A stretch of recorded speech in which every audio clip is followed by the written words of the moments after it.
नमस्कार दोस्तों, मैं doctor Prashant Phalak, life coach, author and counsellor. दोस्तों, आज इस वीडियो के माध्यम से आप नकारात्मक और सकारात्मक दृष्टिकोण के बीच के अंतर को समझेंगे और कौन सा दृष्टिकोण आपके जीवन में महत्वपूर्ण है, इसे भी आप भली भांति जानेंगे। क्या सबका दृष्टिकोण एक जैसा होता है? नहीं, सबका दृष्टिकोण अलग अलग होता है।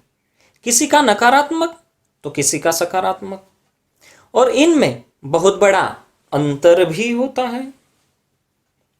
तो चलिए दोस्तों, एक कहानी से इस विषय को समझने का प्रयास करते हैं।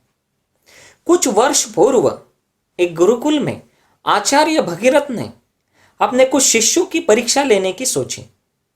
इस उद्देश्य के अनुसार एक दिन आचार्य भगीरथ अपने शिष्यों के साथ वन विहार को निकल पड़े। शिष्यों को यह ज्ञात ही नहीं था कि आचार्य हमारी परीक्षा लेने वाले हैं, इसीलिए शिष्य भी अपनी ही मस्ती में वन विहार कर रहे थे। कुछ समय पश्चात आचार्य भगीरथ वन में एक जगह पे रुक गए और उन्होंने अपने शिष्यों को भी रुकने के लिए कहा। उस जगह रुकने के बाद आचार्य भगीरथ ने अपने शिष्यों को कुछ उपदेशात्मक बातें कही। फिर उन्होंने अपने शिष्यों को कहा कि इस वन में चारों ओर अपनी दृष्टि डालें और देखें कि आपको क्या क्या दिखाई दे रहा है। सारे शिष्य वन के चारों ओर अपनी दृष्टि घुमाने लगे और पूरे वन को निहारने लगे। फिर आचार्य भगीरथ ने अपने शिष्यों से कहा, शिष्यों, जरा वहां देखो, तुम्हें क्या दिखाई दे रहा है? सारे शिष्यों ने एक सुर में कहा, आम का पेड़ दिखाई दे रहा है आचार्य। फिर आचार्य ने अपने शिष्यों से पूछा, शिष्यों, तुम्हें क्या लगता है कि ये आम कैसे होंगे? तो कुछ शिष्यों ने तुरंत जवाब दिया, आचार्य, ये आम बहुत ही खट्टे होंगे। तो कुछ शिष्यों ने जवाब दिया, आचार्य, ये आम बहुत मीठे होंगे। मुस्कुराते हुए आचार्य भगीरथ ने उस पेड़ की ओर देखते हुए अपने शिष्यों से कहा कि अब इस पेड़ को ध्यान से देखो। इस पेड़ में कौन कौन से विशेष गुण दिखाई दे रहे हैं? तो कुछ शिष्यों ने जवाब दिया, आचार्य, ये आम का पेड़ बहुत ही स्वार्थी है, अहंकारी है, धूर्त है। बिना पत्थर मारे ये हमें कभी भी फल नहीं देता।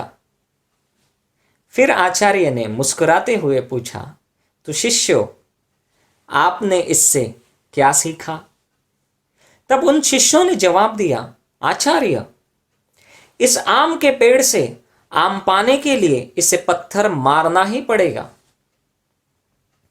इसी तरह इंसान को भी अपनी मतलब की चीजें दूसरों से पाने के लिए वो चीजें उनसे छीन लेनी चाहिए।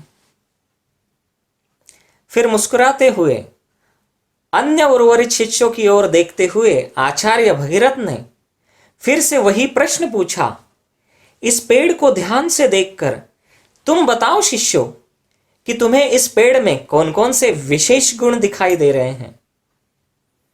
तो अन्य उर्वरित शिष्यों ने जवाब दिया, आचार्य, ये आम का पेड़ बहुत ही विनम्र है। हम इसको बहुत पत्थर मारते हैं, फिर भी ये आम का पेड़ बिना कुछ कहे हमें मीठे मीठे आम देता है। फिर आचार्य ने मुस्कुराते हुए पूछा, तो शिष्यों, आपने इससे क्या सीखा? उन शिष्यों ने जवाब दिया, आचार्य, इस आम के पेड़ की तरह इंसान को भी होना चाहिए। कितने भी परेशानी क्यों न हो, हमें अपनी विनम्रता और त्याग की भावना को नहीं छोड़ना चाहिए। यहां आचार्य भगीरथ द्वारा अपने शिष्यों की ली गई परीक्षा संपन्न हुई। दोस्तों, आपको क्या लगता है, कौन से शिष्य इस परीक्षा में उत्तीर्ण हुए होंगे?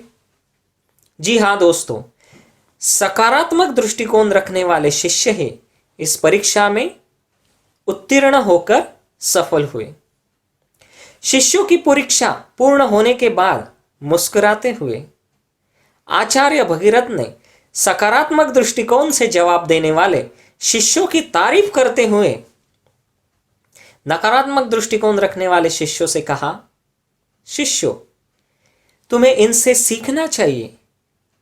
अपना दृष्टिकोण और अपनी सोच सकारात्मक करनी चाहिए, क्योंकि सकारात्मक दृष्टिकोण और सकारात्मक सोच हम सबके जीवन पर बहुत ही गहरा असर डालती है, हमारे जीवन को बेहतर और खुशहाल बनाती है। नकारात्मक दृष्टिकोण और नकारात्मक सोच रखने वाले लोग अच्छी चीजों की भी बुराइयां करते हैं, अच्छी चीजों में भी बुराइयां ढूंढते हैं और अपना संपूर्ण जीवन विफल करते हैं।